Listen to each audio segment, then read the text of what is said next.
You will not believe this. Carlos Alcaraz absolutely crushes Arthur Fils at Qatar Open Final. Fils, out of frustration, smashes his racket, and then apologizes to the crowd for not putting up a fight. The trophy ceremony begins, and just when everyone expects Alcaraz to talk about his perfect performance, his 12-0 record and his dominance, he instead turns to Fils and says 7 words that stopped the entire arena. It was neither about the match, nor about his own greatness. This was real empathy from someone who knows exactly what Fils has been through. And what happened next showed why class and dominance can coexist in ways we rarely see in professional sports. Watch the video till the end to find out what Alcaraz really said. The context makes this moment even more powerful, because Alcaraz had just played what analytics call the best match of his career. A performance rating of 9.68, the highest since they started tracking this data in 2024. He'd served at 82% first serves, won 89% of first serve points, hit 5 aces with 0 double faults, made just 8 unforced errors in an ATP final, which is almost unheard of. He destroyed someone who came into this match with genuine belief, with weapons, with nothing to lose. Arthur Fils wasn't some random qualifier having a lucky week. He's ranked in the top 40. He's beaten top players. He has legitimate game.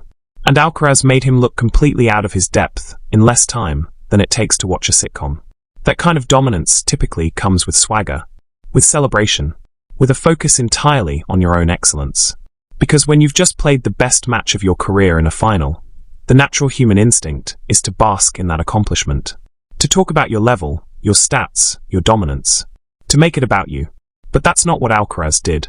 And the difference reveals something fundamental about who he is as a person, not just as a tennis player. "Arthur, it's a pleasure to share the court with you, man," Alcaraz said during the trophy ceremony.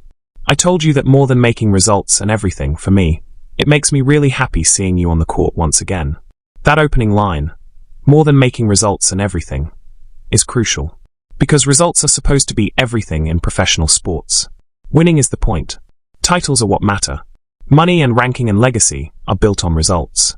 That's the whole structure of competitive athletics. But Alcaraz is saying explicitly, there's something more important than results. And what's more important is seeing a fellow competitor back on court after injury. That's a radically different value system than what typically governs professional sports, and it's worth examining why that matters. Then came the part that revealed Alcaraz truly understands what Fils has been through. "I know you struggled physically. You struggled with injuries. I've been through that. This isn't empty sympathy. This is recognition based on shared experience." Because Alcaraz has dealt with serious injuries too. He missed the 2023 Australian Open with a hamstring issue. He's had abdominal problems. He's dealt with ankle issues. He knows what it's like when your body won't cooperate. When training has to stop. When you're sitting at home watching tournaments you should be playing in, wondering if you'll ever get back to your best level. That shared experience creates genuine empathy. It's not the surface level "sorry you were hurt" that anyone could offer. It's "I know exactly how that feels because I've lived it too." That hits different. That means something. To be able to forget that and start again, playing such great tennis, making finals, it makes me really happy to share the court, locker, and tournament with you. Notice what Alcaraz is doing here. He's praising Fils not for anything related to the match they just played, where Fils frankly didn't play well enough to threaten him, but for the journey to get here. For coming back from 8 months off. For reaching a final in just his 3rd tournament back. For showing the mental strength to return to competition after serious injury. That's sophisticated emotional intelligence. Because Alcaraz recognizes that Fils is probably feeling terrible in this moment. He just lost a final in 50 minutes. He smashed his racket. He apologized to the crowd. His confidence is probably shattered. Everything hurts. Physically from the match, emotionally from the loss, mentally from the disappointment. And in that vulnerable moment, Alcaraz chose to remind Fils of what he'd actually accomplished this week. Not the loss, but the comeback. Not the final score, but the journey to get there. That's intentional emotional support from someone who understands the psychological fragility of athletes after crushing defeats. Great job with your team and family as well. Keep going. For sure, we're going to share great moments. This final sentence is important because it's forward-looking. It's not just acknowledging past struggle or current disappointment. It's promising future competition. It's saying, you belong at this level, and we'll face each other again in important matches. That's respect. That's acknowledging Fils as a legitimate rival rather than someone he just demolished. The tennis world's reaction to this message was overwhelmingly positive. Social media exploded with praise for Alcaraz's class. Fans who just watched him dominate someone loved him even more for how he handled victory. Because there's something powerful about someone who can be ruthless on court and gracious off it. That combination, competitive fire plus human decency, is rare and valuable.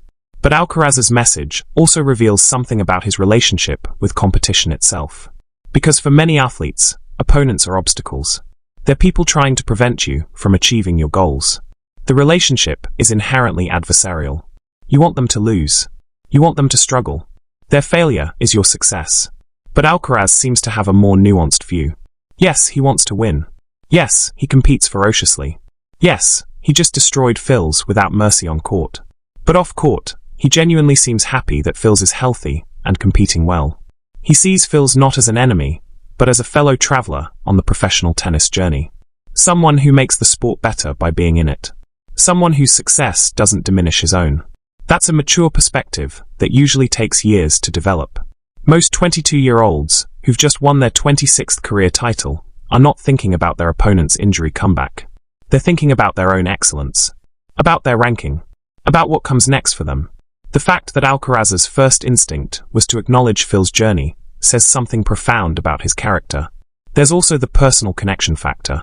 Alcaraz specifically mentioned, "I've been through that," when discussing injury struggles. This suggests he sees himself in Fils, sees the younger player dealing with the same challenges he's faced. And rather than feeling threatened or superior, he feels empathy and wants to encourage. That's leadership. Not the loud, chest-thumping kind, but the quiet kind where you use your platform to lift others up, where you recognize that your words carry weight, and you choose to use that weight to support rather than diminish. Arthur Fils' response to Alcaraz's message was also revealing. During his runner-up speech, Fils had been apologetic and deflated. "I don't really know where to start," he'd said. "First of all, I want to thank the crowd. I'm very sorry for the final. I know it was a bit short." He apologized for not providing better entertainment, for getting beaten so thoroughly that the match was over before fans got comfortable in their seats. That's a player who's internalized disappointment and is trying to make amends for his perceived failure. But when he addressed Alcaraz directly, his tone shifted.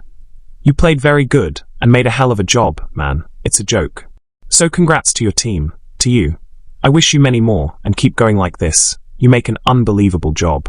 The phrase, "it's a joke," is interesting. It's an admission that Alcaraz's level was so high, it almost didn't seem real.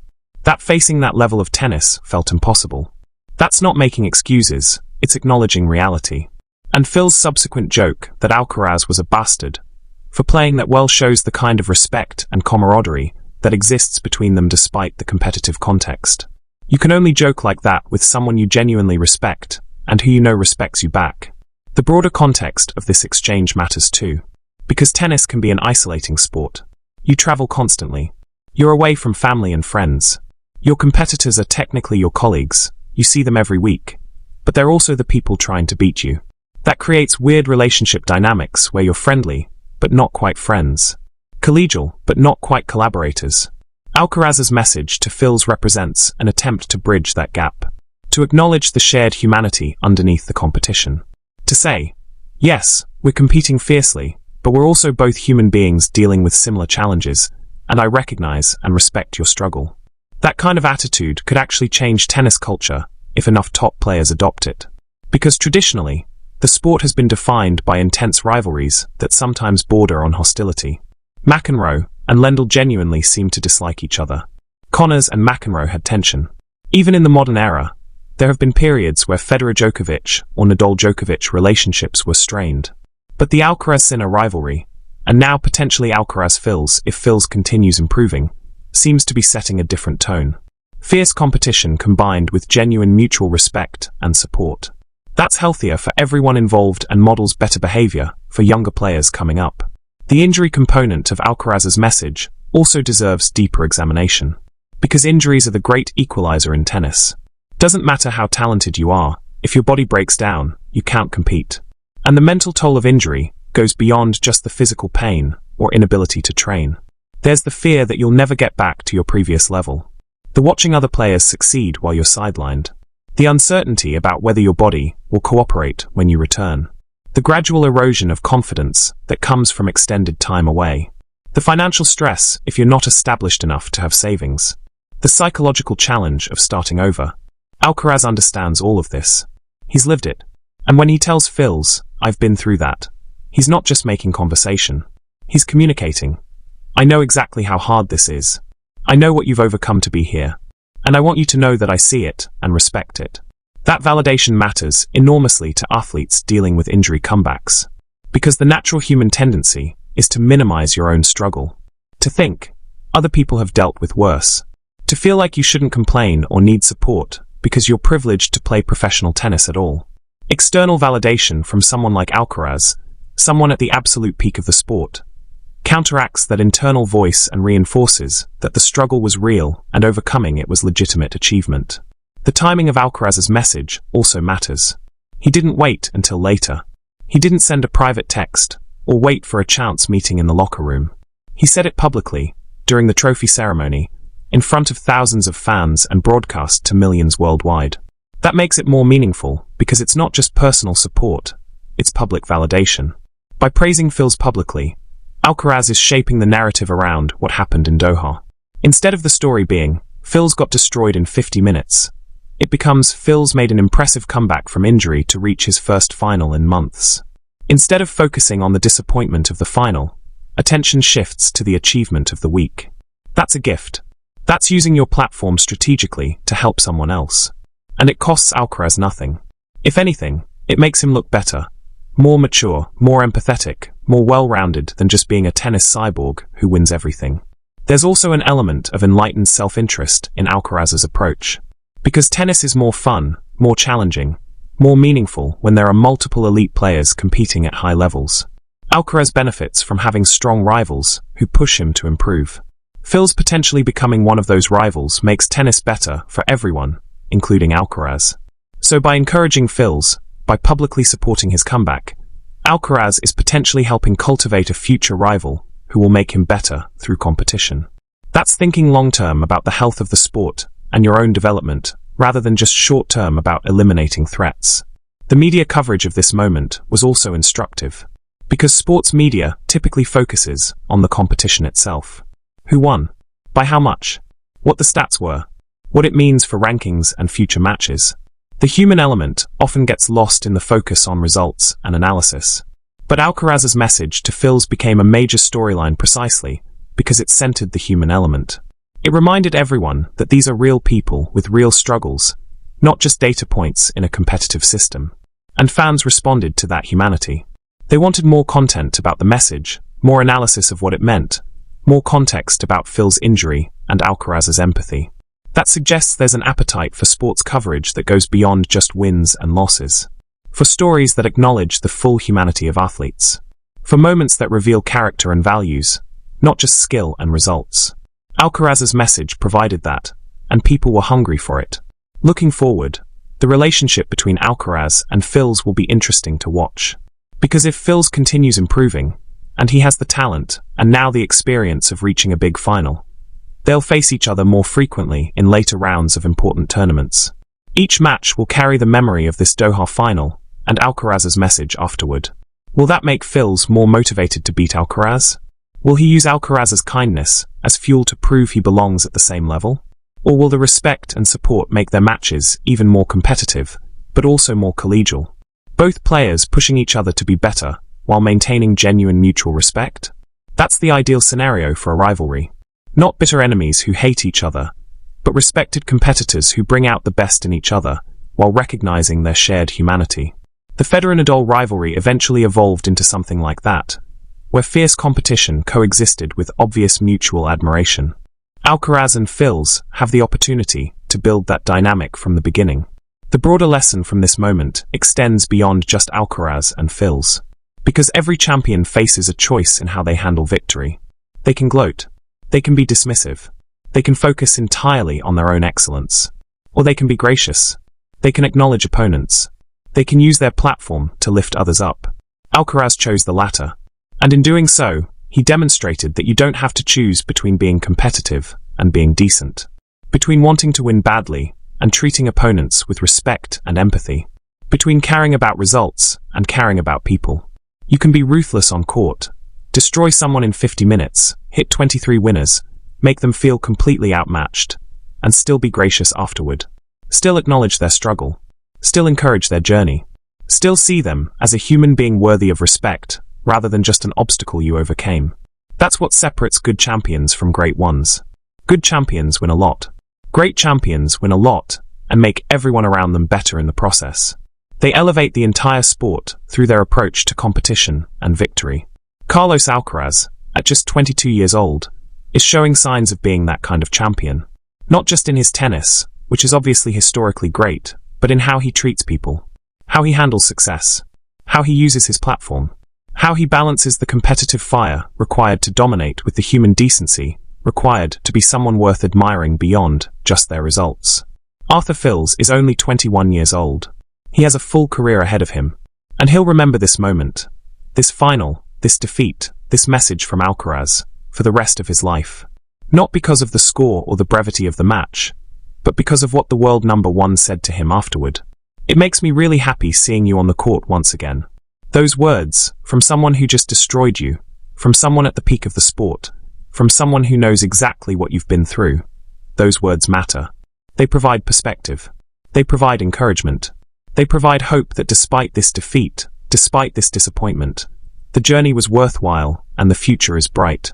And maybe, years from now, when Fils has won his first Grand Slam or reached number one himself, he'll remember this moment in Doha. He'll remember Alcaraz's message.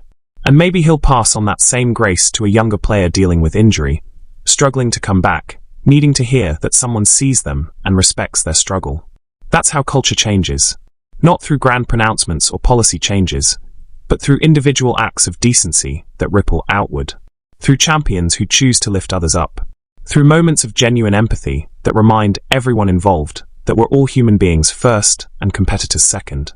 The contrast between Alcaraz's on-court ruthlessness and his post-match grace also reveals something important about the psychology of elite competition.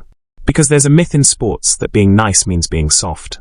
That if you care about your opponents, you can't destroy them. That empathy and dominance are incompatible. Alcaraz proves that's completely false. You can absolutely obliterate someone for 50 minutes. Give them no hope, no openings, no chance whatsoever, and then immediately switch to caring about them as a person once the competition ends. Those two modes aren't contradictory. They're complementary. The best competitors understand this instinctively. They know that respecting your opponent doesn't mean going easy on them. It means bringing your absolute best, because that's what they deserve. It means competing with everything you have while the match is happening, then treating them with dignity when it's over. That's actually harder than just being ruthless all the time, or being nice all the time.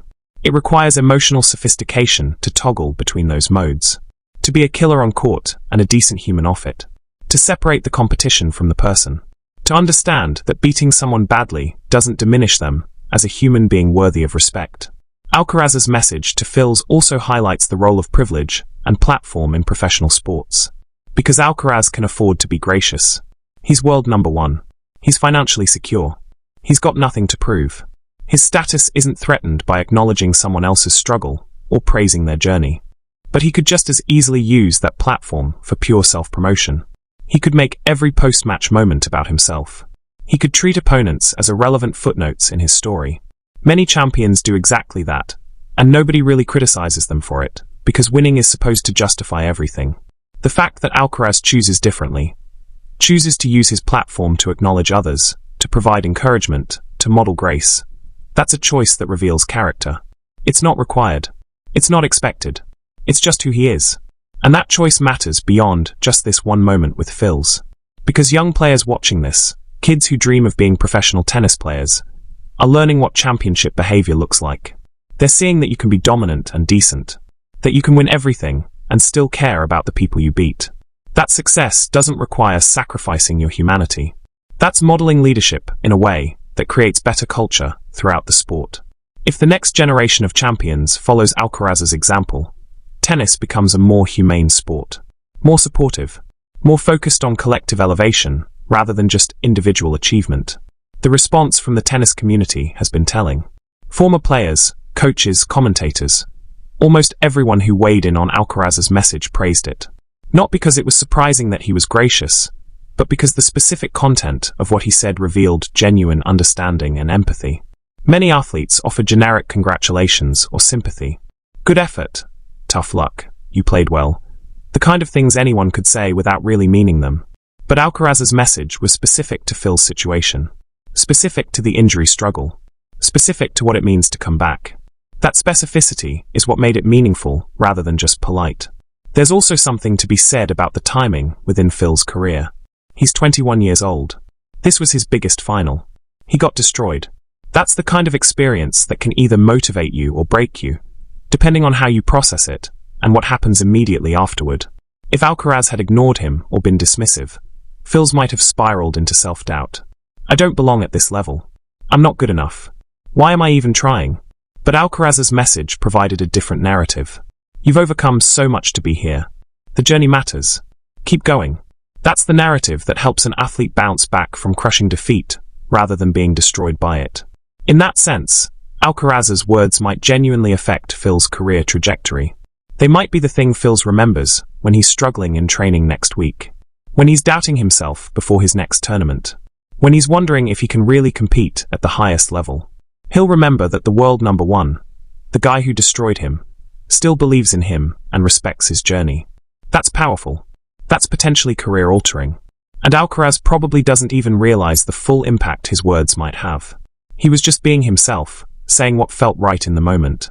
But that authenticity is exactly what makes it meaningful. 50 minutes, 23 winners, complete domination, and then a message that had nothing to do with tennis and everything to do with being human. That's what makes Carlos Alcaraz special. That's what makes this moment worth remembering. Not the score, but what happened afterward.